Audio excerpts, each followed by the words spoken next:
فأعوذ بالله من الشيطان الرجيم بسم الله الرحمن الرحيم وإذ قال إبراهيم رب اجعل هذا البلد آمنا واجنبني وبني أن نعبد الأصنام رب إنهن أضللن كثيرا من الناس فمن تبعني فإنه مني ومن عصاني فإنك غفور رحيم ربنا إني أسكنت من ذريتي بواد غير ذي زرع عند بيتك المحرم ربنا ليقيموا الصلاة فاجعل أفئدة من الناس تهوي إليهم وارزقهم من الثمرات لعلهم يشكرون۔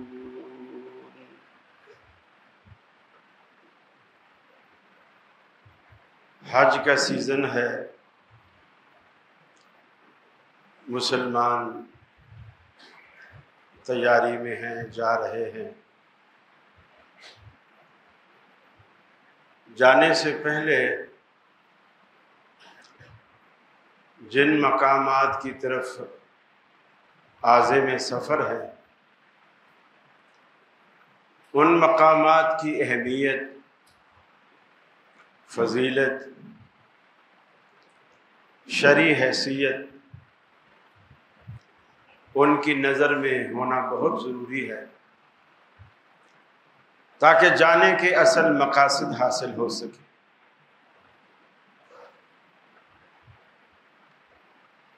پہلی بات یہ ہے، جس طرح نماز فرض ہے، روزہ فرض ہے، زکوٰۃ فرض ہے، اسی طرح حج زندگی میں ایک مرتبہ اس بندے پر فرض ہے جو دانے کی طاقت اور استطاعت رکھتا ہو، روپیہ پیسہ بھی ہو اور صحت بھی اجازت دیتی ہو، اور اگر روپیہ پیسہ ہے، صحت اجازت نہیں دیتی تو کسی کو اپنی طرف سے بھی بھیج سکتا ہے۔ لیکن زندگی میں ایک مرتبہ فرض، لیکن نفلی حج کی کوئی پابندی نہیں ہے، آپ چاہے ہر سال بھی جائیں۔ اللہ کے رسول صلی اللہ علیہ وسلم نے فرمایا، پے در پے عمرے کرنا، حج کرنا غربت کو مٹاتا ہے، غربت کو مٹاتا ہے۔ لیکن اس کا مطلب یہ نہیں ہے کہ آپ کے پاس پیسے نہ ہوں تو آپ مسجد میں اعلان کر کے پہلے چندے کی اپیل کریں کہ میں نے عمرہ کرنا ہے، حج کرنا ہے، میرے پاس پیسے نہیں ہے، میرا تعاون۔ اگر آپ کے پاس پیسے نہیں ہیں تو آپ پر فرض بھی نہیں۔ بہت سارے لوگ مسئلے پوچھ رہے ہوتے ہیں کہ ایک شخص کی بڑی خواہش ہے حج پہ جانے کی لیکن وہ غریب ہے، تو کیا ہم زکوٰۃ فنڈ سے اس کو حج کرا دیں؟ نہیں کرا سکتے۔ زکوٰۃ کا یہ مصرف ہے ہی نہیں۔ اللہ نے جو 8 مدات بیان کی ہیں اس میں حج شامل نہیں ہے، نہ عمرہ شامل ہے۔ یہ غریبوں کا حصہ ہے، اور غریبوں کا حصہ ان کے کھانے پینے، کپڑے اور ان ضروریات کے لیے ہے، نہ کہ حج اور عمرے کے لیے۔ اگر آپ کے پاس یہ استطاعت نہیں ہے، آپ پر فرض بھی نہیں، آپ ساری زندگی نہیں گئے، کوئی گناہ نہیں ہے۔ اور بہت سارے اعمال ایسے ہیں کہ آپ دنیا میں بیٹھ کر یہاں مکہ سے باہر یہاں کرتے ہیں، اللہ تعالیٰ آپ کو وہ ثواب عطا کرتا ہے، وہ اجر عطا کرتا ہے۔ بہت ساری چیزوں میں اللہ نے حج عمرے کے ثواب رکھ دی۔ جیسے آپ نے فرمایا من اعتکف عشرا فی رمضان کان کحجتین وعمرتین، اگر کسی نے 10 دن کا اعتکاف کیا رمضان میں 10 دن کا اعتکاف کیا ہے، جو آخری عشرے میں آپ لوگ اعتکاف بیٹھتے ہیں، فرمایا اس کو 2 حج اور 2 عمرے کا ثواب ملتا ہے۔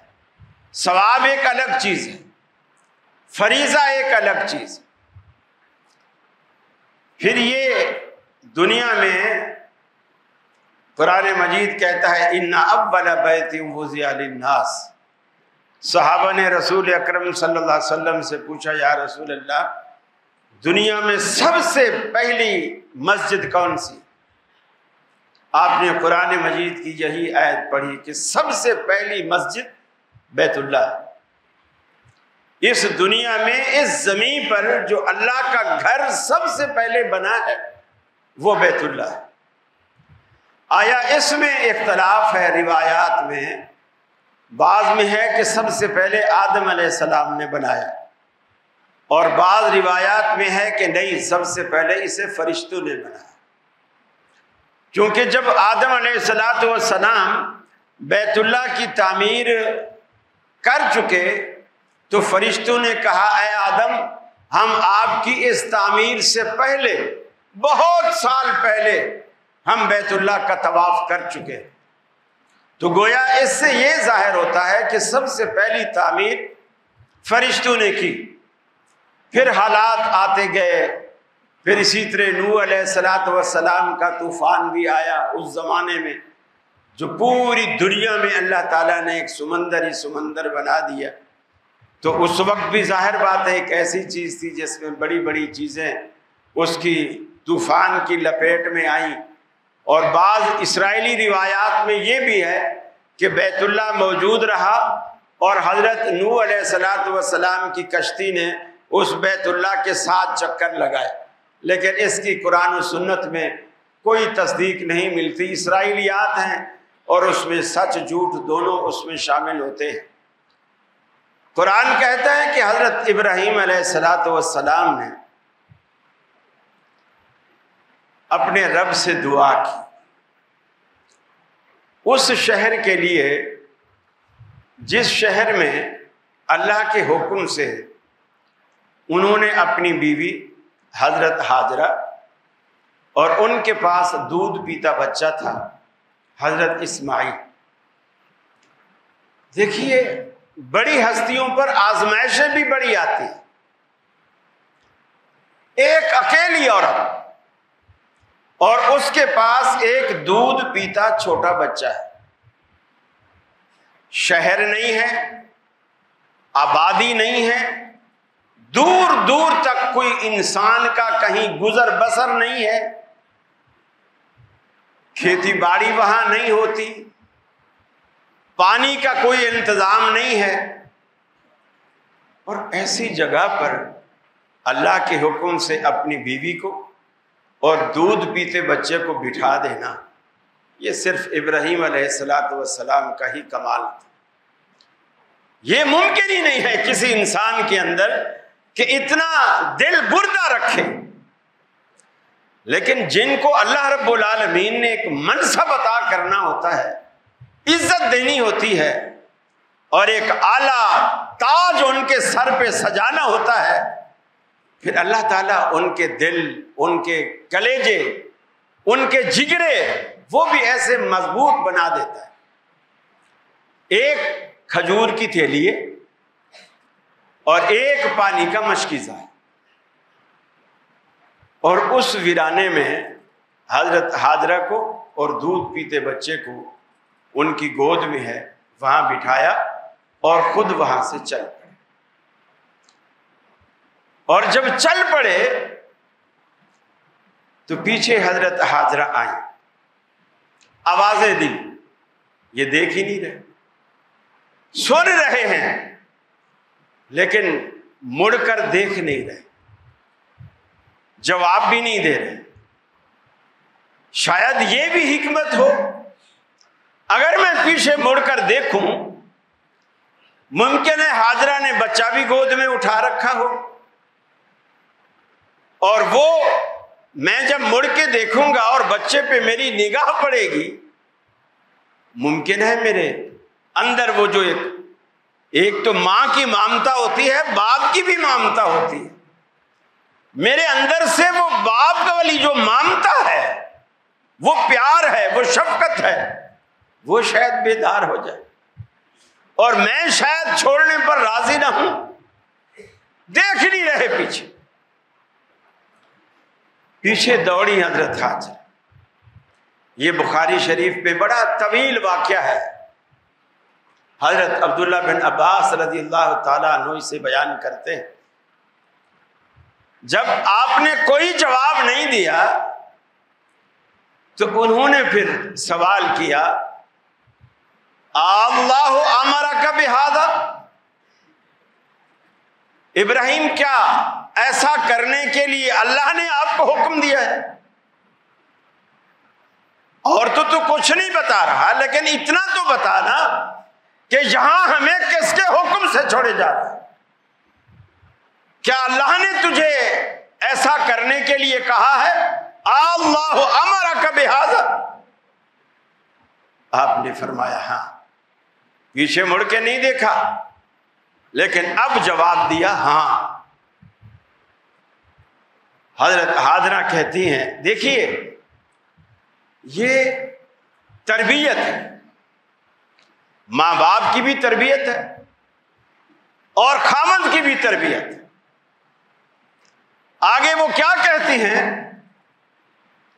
فَإِذَن لَا يُضَيِّعُنَا، پھر تو اللہ ہمیں ضائع نہیں کرے گا، جا تو جا، تیری اب ہمیں کوئی ضرورت نہیں۔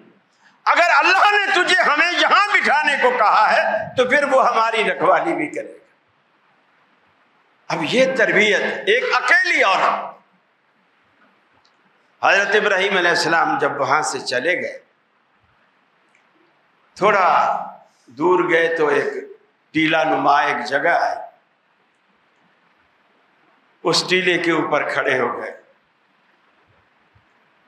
اور اللہ رب العالمین سے کہا، اے اللہ، میں نے تیرے حکم کے مطابق وہ سب کچھ کر دیا جو تو نے کہا، لیکن میری ایک التجا ہے، یہ جو ویران جگہ ہے نا، اس ویرانی کو شہر میں بدل دے، اور اس ویرانی میں جو ایک وحشت اور دہشت ہے، ویران جگہ ہونا، کوئی بھی آبادی نہ ہو، اکیلا انسان وہاں چلا جائے تو اسے گھبراہٹ ہوتی ہے، یار یہاں کوئی ہے ہی نہیں، اسے گھبراہٹ ہو، فطری طور پر وہ ڈرتا ہے، رات کو سونے سے بھی ڈرے گا، دن گزارنے سے بھی ڈرے گا، کوئی درندہ، کوئی جانور کہیں سے اچانک مجھ پہ حملہ آور ہو جائے۔ وہاں اس ویران علاقے کو ایک آباد شہر میں بدلنے کی دعا کی، اور دوسرا اس ویرانی اور اس وحشت کو امن میں بدلنے کی دعا کی۔ فرمایا وَإِذْ قَالَ إِبْرَاهِيمُ رَبِّ اجْعَلْ هَٰذَا الْبَلَدَ آمِنًا، جب ابراہیم علیہ السلام نے رب العالمین کے حضور ہاتھ اٹھائے، اللہ سے درخواست کی، رب اجعل هذا البلد آمنا، اے اللہ اس شہر کو امن والا بنا دے، امن و آشتی کا گہوارہ بنا دے، لوگ آئیں یہاں پناہ کر کے لیں، اتنا محفوظ علاقہ بنا دے۔ آج آپ کے شہر کو، آپ کے ملک کو، آپ کے علاقے کو بھی اس دعا کی بڑی سخت ضرورت ہے۔ یہ دعا رب العالمین سے اکثر مانگا کیجئے، رب اجعل هذا البلد آمنا، اے اللہ ہمارے شہروں کو بھی امن کا گہوارہ بنا، فساد اور قتل و غارت سے بچا، لوٹ مار اور چوری چکاری سے بچا، بے روزگاری سے بچا، ہر قسم کی نعمتیں عطا فرما، پھر فرمایا وَجُنُبْنِي وَبَنِيَّ أَن نَعْبُدَ الْأَصْنَامَ، اللہ مجھے بھی بچا، میری اولاد کو بھی بچا، کبھی ہم بتوں کی پوجا نہ کرے۔ اے الہ العالمین، تیرے دروازے کو چھوڑ کر، تیرے در کو چھوڑ کر کبھی اپنی جبین نیاز یا اپنی اولاد کی جبین نیاز غیر کے در پہ نہ جھکنے پائے، اپنے در پہ جھکنے والا بنا، اپنا محتاج بنا، اپنے سوا کسی کا محتاج نہ بنا۔ یہ پیشانی جسے تو نے عزت دی، یہ اسی لائق ہے کہ تیرے در پہ جھکے، تیرے شکرانے کے ترانے گائے، یہ اسی لائق ہے۔ وَجْنُبْنِي وَبَنِيَّ أَن نَعْبُدَ الْأَصْنَامَ رَبِّ إِنَّهُنَّ أَضْلَلْنَ كَثِيرًا مِّنَ النَّاسِ، بہت سارے لوگ بتوں کی پرستش میں گمراہ ہو گئے، ان کی پوجا پاٹ میں لگ گئے۔ آج دنیا میں کتنے معبودان باطل ہیں جو رب العالمین کے مقابلے میں لوگوں نے کھڑے کیے، آپ دیکھتے نہیں؟ جس طرح اللہ کے گھر کا طواف ہوتا ہے، کتنی قبریں، کتنے مزارات دنیا میں ایسے ہیں جن کے اسی طرح طواف ہوتے ہیں۔ جس طرح بیت اللہ کو عرق گلاب سے غسل دیا جاتا ہے، کتنی مزاریں دنیا میں ایسی ہیں ان کو اسی طرح گلاب یا کیوڑے سے غسل دیا جاتا ہے۔ جس طرح بیت اللہ کے غلاف بدلے جاتے ہیں، کتنی دنیا میں مزاریں ایسی ہیں کہ ان کے بھی ہر سال غلاف بدلے جاتے ہیں، بڑی تقریبیں ہوتی ہیں، وہاں عرس ہوتے ہیں، وہاں میلے ہوتے ہیں۔ جس طرح حجر اسود کو چوما جاتا ہے، کتنے دنیا میں پتھر ایسے ہیں جن کو لوگ اسی عقیدت سے چومتے ہیں۔ جس طرح بیت اللہ کے سامنے اللہ کے حضور سجدے کیے جاتے ہیں، آج کتنی جھوٹی معبود بنا دیے گئے، جھوٹی جگہ ایسی بنا دی گئی جن کو سیم اسی طرح سجدے کیے جاتے ہیں۔ جس طرح بندہ اللہ کی جناب میں اپنی مراد رکھتا ہے، اللہ رب العالمین سے مانگتا ہے، روتا ہے، گڑ گڑاتا ہے۔ آج دیکھ لیجئے کتنی مزاریں ایسی ہیں جہاں لوگوں کو دیکھو گے اسی طرح ہو رہا ہوگا۔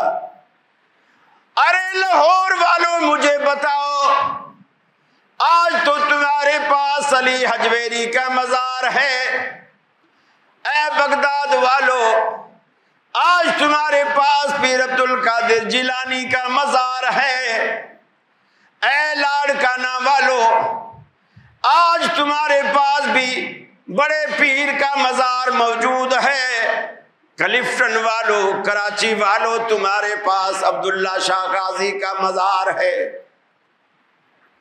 ایک بڑا وزیر اعلیٰ کہتا چلا گیا کہ کراچی اس لیے سیلابوں سے محفوظ ہے کہ یہاں عبداللہ شاہ غازی کا مزار ہے۔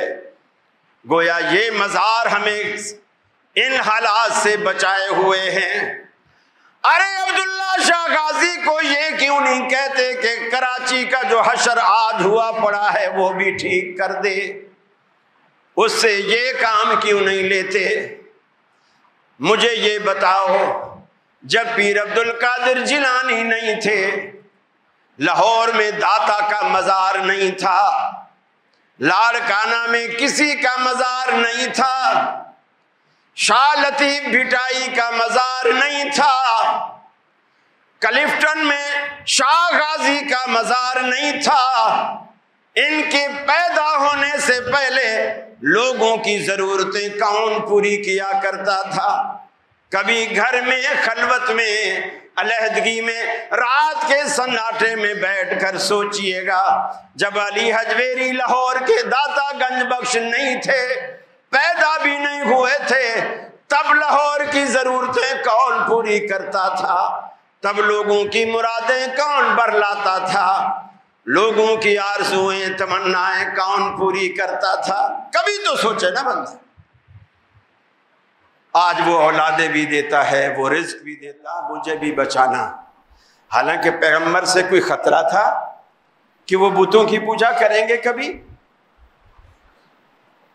اسے کہتے ہیں حفظ ما تقدم۔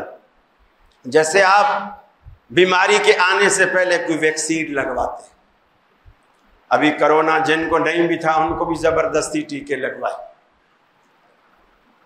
اور اسی طرح پولیو کے قطرے لوگ پولیو کے آنے سے پہلے پلا دیتے ہیں۔ یہ حفظ ما تقدم کے طور پر کہ سیفٹی کے لیے آپ بیمار ہونے سے پہلے کوئی ایسی ویکسین لے لیتے ہیں تاکہ میرے اندر وہ قوت مدافعت پیدا ہو جائے اور پھر میں اس بیماری کے خلاف لڑ سکوں۔ یہ جو ابراہیم علیہ السلام کی دعا ہے نا، یہ حفظ ما تقدم کے طور پر ہے کہ اے اللہ، کبھی اس طرح کا کوئی خیال بھی دل میں آئے نا تجھے چھوڑ کر کسی غیر کو کچھ ماننے کا، تو یا اللہ میری پہلے سے تجھ سے دعا ہے، مجھے بھی محفوظ رکھنا، میری اولاد کو بھی محفوظ رکھنا۔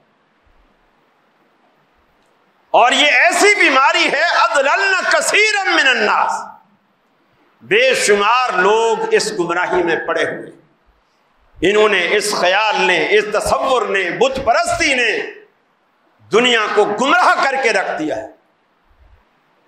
فرمایا فمن تبعنی فإنہ منی، جس نے میری پیروی کی وہ مجھ سے ہے، یعنی وہ میرا ہے۔ دیکھیے اس آیت سے اس حدیث کو سمجھیے کہ اللہ کے رسول نے فرمایا علی مجھ سے ہے، وَأَنَا مِنْ علی، اور میں علی سے ہوں۔ لوگ کہتے ہیں دیکھو جی یہ تو اللہ کے رسول نے ایسی بات کر دی کہ رسول علی سے ہے، علی رسول سے ہے، تو ایسا لگ گیا کہ جیسے سسٹم ہی ایک ہو، کوئی فرق ہی نہیں۔ مجھ سے ہے کا مطلب کیا ہے؟ قرآن کی اس آیت نے واضح کیا، فَمَن تَبِعَنِي فَإِنَّهُ مِنِّي، جس نے میری پیروی کی، میری بات مانی، فَإِنَّهُ مِنِّي، وہ مجھ سے ہے، یعنی وہ میرا ہے۔ وَمَنْ عَصَانِي، اور جس نے میری نافرمانی کی، میری یہ بات نہ مانی، فَإِنَّكَ غَفُورٌ رَحِيمٌ، بے شک تو بخشنے والا مہربان ہے۔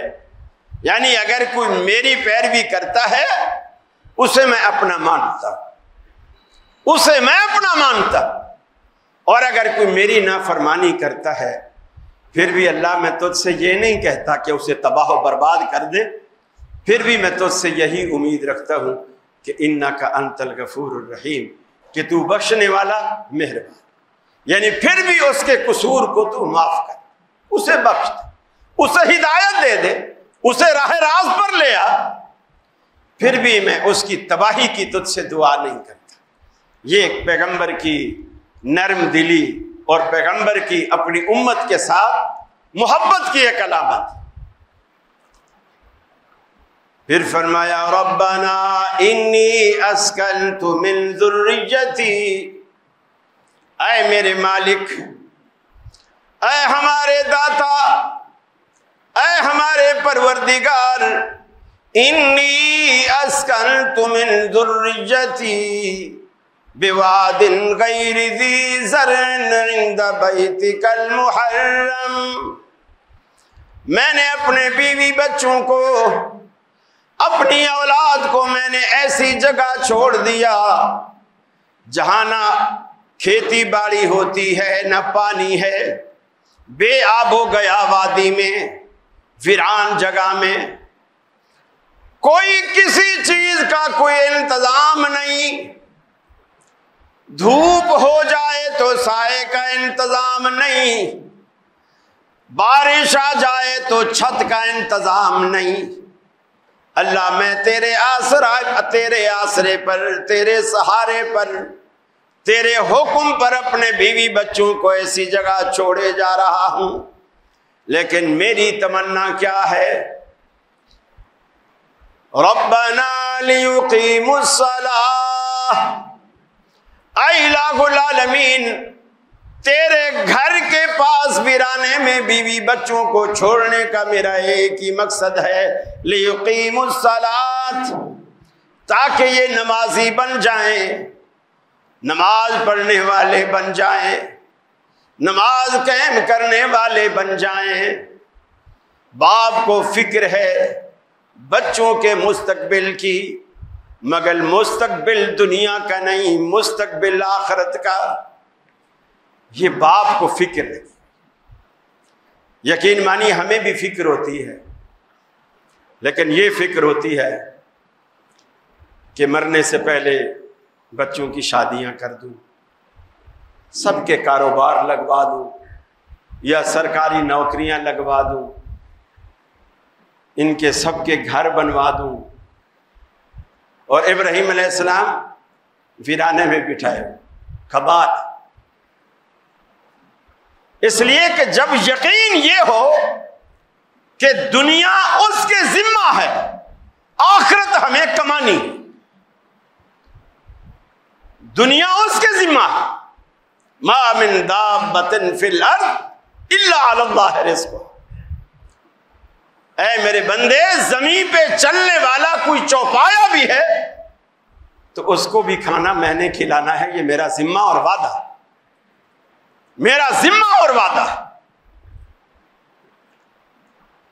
لیکن تیرے ذمہ جو کام ہے، دیکھو ایک حدیث میں آتا ہے، حضرت معاذ بن جبل رضی اللہ تعالی عنہ آپ کے ساتھ سواری پر بیٹھے تھے، اللہ کے رسول آگے بیٹھے ہیں، وہ پیچھے بیٹھے ہیں، آپ باتیں کرتے ہوئے جا رہے ہیں۔ آپ نے فرمایا معاذ کیا تو جانتا ہے کہ اللہ کا بندوں پر کیا حق ہے، اور پھر بندوں کا اللہ پر کیا حق ہے؟ انہوں نے کہا یا رسول اللہ صلی اللہ علیہ وسلم اللہ و رسولہ اعلم، اللہ اور اس کا رسول بہتر جانتا ہے، وہ بہتر جانتا ہے۔ آپ نے فرمایا اللہ کا بندوں پر حق یہ ہے کہ ان یعبدوہ ولا یشرکوا بہ شیئا، کہ وہ اللہ کی بندگی کریں اور اس کے ساتھ کسی کو شریک نہ کریں، یہ اللہ کا حق ہے ہر بندے پر، اس کی عبادت کرے اور اس کے ساتھ کسی کو شریک نہ کرے۔ پھر فرمایا جب بندہ اپنا یہ حق ادا کر دے، جب بندہ اپنا یہ حق ادا کر دے تو پھر بندے پر اللہ کا، پھر بندے کا اللہ پر حق یہ ہے اللہ یعذبہ، کہ اللہ اسے عذاب نہ دے، اللہ اسے عذاب نہ دے، پھر یہ بندے کا حق ہے۔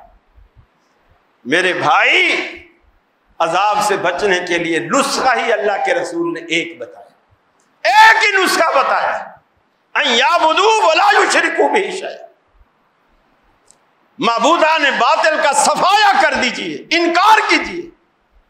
آپ باہر بڑے جو اڈے شرک کے بنے ہوئے ہیں، آپ انہیں کچھ نہیں کر سکتے تو کم از کم دل سے تو بت توڑ دیجئے،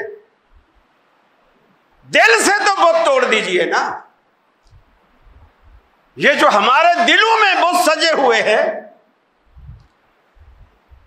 ہزاروں بت ہیں، صرف بت پتھر کے نہیں ہوتے، برادری کا بھی بت ہوتا ہے، وہ جائز ہو ناجائز ہو، مجھے اس کی حمایت کرنی ہے چونکہ برادری کا ہے، چونکہ یہ برادری کا ہے، یہ بت۔ اسی کا دوسرا نام عصبیت ہے، جسے اللہ کے رسول نے فرمایا عصبیت کفر ہے، عصبیت کفر ہے، اور آپ نے فرمایا لا عصبیت فی الاسلام، اسلام میں عصبیت نہیں ہے۔ یہ جو قومیت ہے یہ بھی ایک بت ہے، وطنیت ہے، یہ بھی ایک بت۔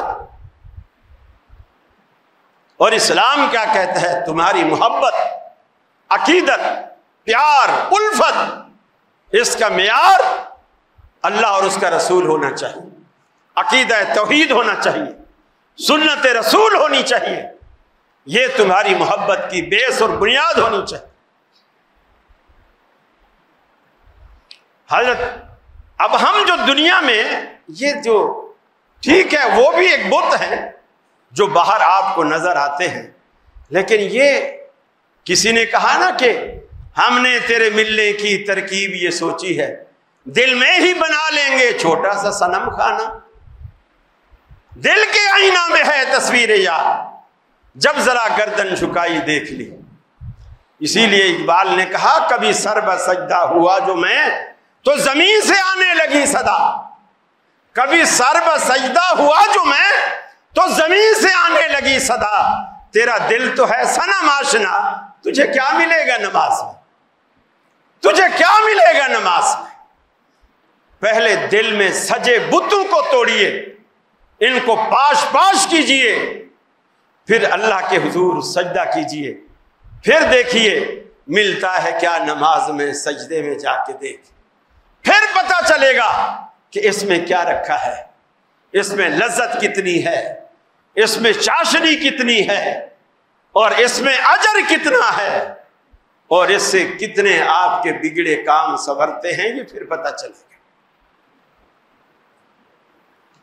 فرمایا ربنا، اے ہمارے رب، میں اس ویران جگہ میں تیرے گھر کے پاس اس جگہ اس لیے چھوڑے جا رہا ہوں، لیقیم الصلاۃ فاجعل افئدۃ من الناس، اور اللہ تجھ سے میں ایک دعا اور فریاد کرتا ہوں، لوگوں کے دل اس جگہ کی طرف مائل کر دے، تہوی الیہم، کھچے چلے آئیں اس طرف، وارزقہم من الثمرات، اس علاقے کے مکینوں کو، اس شہر کو الہ العالمین پھلوں سے روزی عطا فرما۔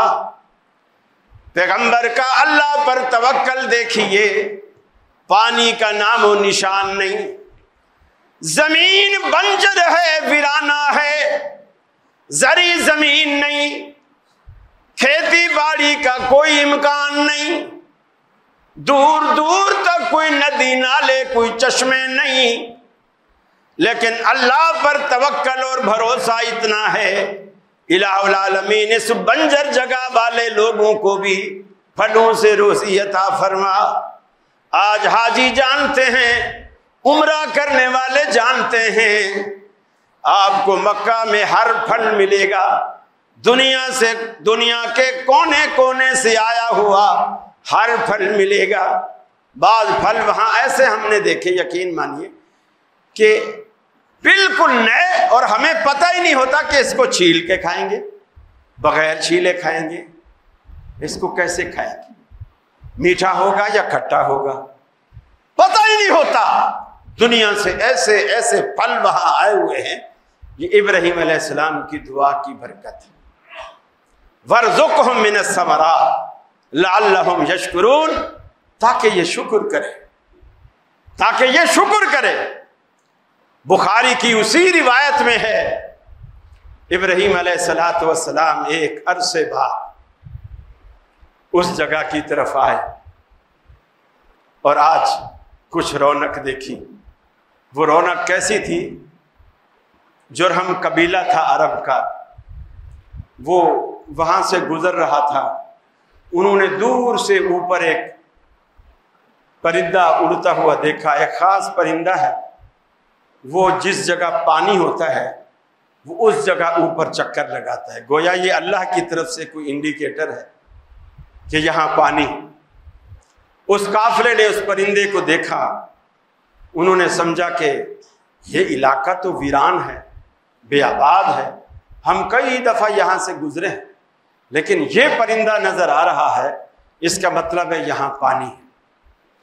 اور وہ پانی کیسے نکلا تھا، یہ بھی بخاری شریف میں اسی ایک ہی روایت، طویل روایت ہے، بڑی صراحت ہے کہ جب مشکیزہ پانی کا ختم ہو گیا، پانی نہیں تھا، اور بچہ وہاں ایک قریب کوئی جھاڑی تھی، اس کے سائے میں حضرت حاضرہ نے ان کو لٹا رکھا تھا یا بٹھا رکھا تھا، اور خود پانی کی تلاش میں یہ جو جہاں اب زمزم کا کنواں ہے اس جگہ ان کو بٹھایا ہوا تھا، اور برابر میں صفا تھی، صفا کے اوپر چڑھ گئی، اوپر چڑھ کر دور دور تک نظریں دوڑا کے دیکھا، کہیں کوئی قافلہ، کوئی اونٹ پہ سوار، چونکہ اس زمانے میں جو لوگ سفر کرتے تھے وہ اونٹوں پر پانی کے مشکیزیں ضرور لاد کے چلتے تھے، کیونکہ یہ سہولتیں نہیں تھیں جو آج آپ کو سہولت ہے۔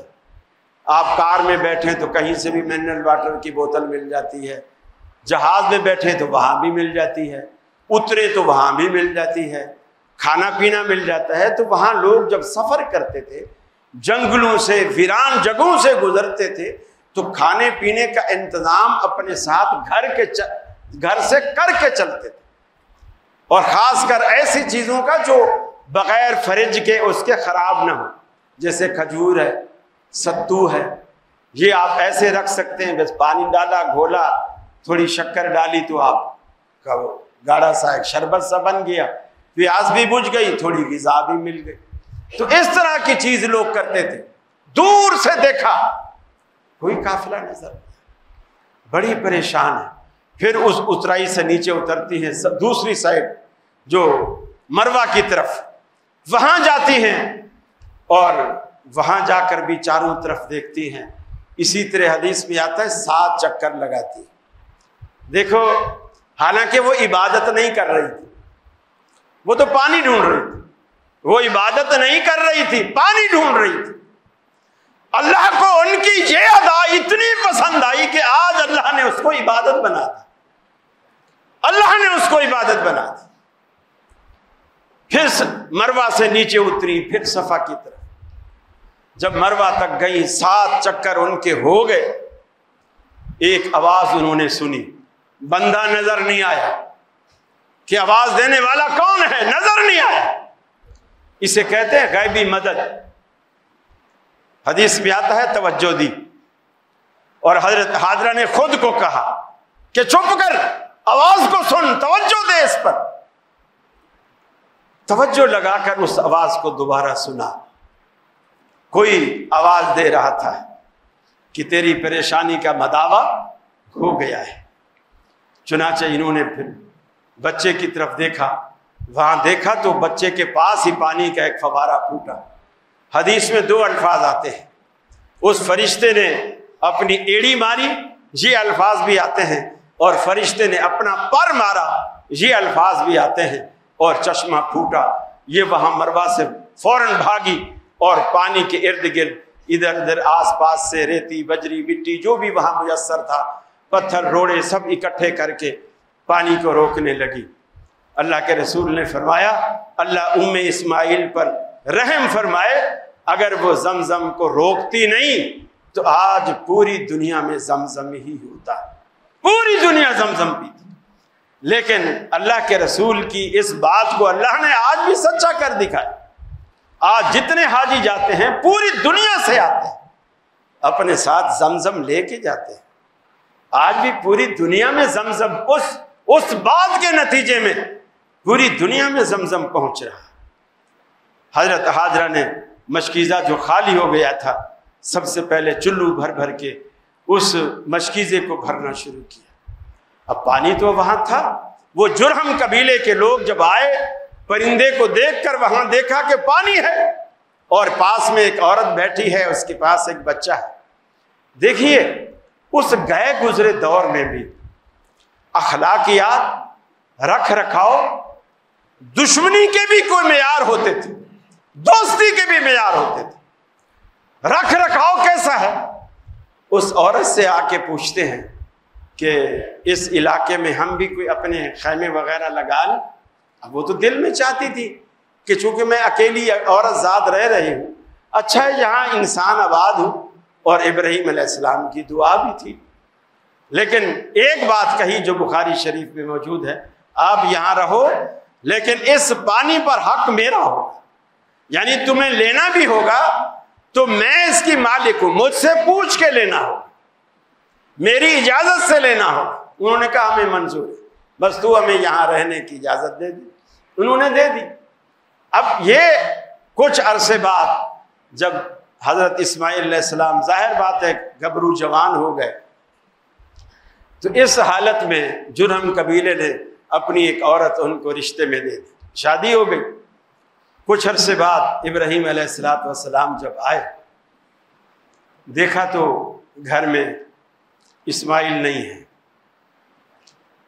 بہو موجود ہے۔ پوچھا اسماعیل کہاں ہے؟ کہا کہ روزگار کی تلاش میں باہر گئے ہوئے ہیں۔ اب یہ بھی دیکھیے، عورتیں گھر میں بیٹھی ہیں، مرد روزگار کی تلاش میں نکلے ہوئے۔ یہ آج کل کے ہڈ حراموں کی طرح نہیں ہے۔ عورتیں کھیتوں میں کام کرتی ہیں، چارہ وہی کاٹیں، سر پہ گٹھڑیاں رکھ کے وہی آئیں، جانوروں کو وہی چارہ ڈالیں، پانی وہی پلائیں، اور وہ حکا لے کر چارپائی پہ بیٹھے ہوئے نواب سے۔ عجیب کلچر ہے۔ ابراہیم علیہ السلام آئے، اسماعیل گھر پہ نہیں ہے، کہاں ہے؟ روزی تلاش کرنے گئے۔ پوچھا بیٹا گزر بسر کیسی ہو رہی ہے؟ کہا تنگی ہے، کوئی خاص نہیں ہے، تنگی سے گزارا ہوتا ہے، غربت ہے، افلاس ہے، بڑا قسم پرسی کا عالم ہے۔ کہا بیٹا اچھا جب اسماعیل آئے تو انہیں میرا سلام کہنا اور کہنا کہ گھر کی چوکھٹ بدل دے، گھر کی چوکھٹ بدل دے۔ جب اسماعیل علیہ السلام گھر آئے، بہو نے، ان کی بیوی نے سارا کچھ بتایا کہ ایک ایسے بزرگ تھے، بابا تھے، تیرا پوچھا اور میں نے بتا دیا، پھر گھر کا پوچھا، میں نے یہ بھی بتا دیا کہ بڑی مشکل حالات ہے، بڑی غربت ہے، بڑی تنگی ہے۔ تو انہوں نے پھر آپ کو سلام بھی کہے اور کہا کہ گھر کی چوکھٹ بدل دینا۔ اب دیکھیں حضرت اسماعیل فوراً سمجھ گئے اور انہوں نے بیوی سے کہا کہ میری طرف سے تمہیں طلاق۔ میرے ابا نے جو مشورہ دیا ہے وہ اسی لیے یہ مشورہ دیا ہے کہ میں تمہیں چھوڑ دوں۔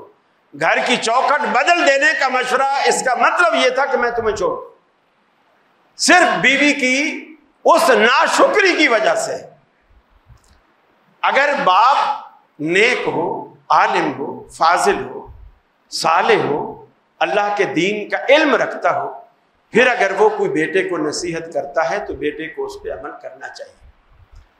اسی طرح سیدنا فاروق اعظم رضی اللہ تعالیٰ عنہ نے عبداللہ بن عمر سے کہا تھا اپنی بیوی کو طلاق دے دے۔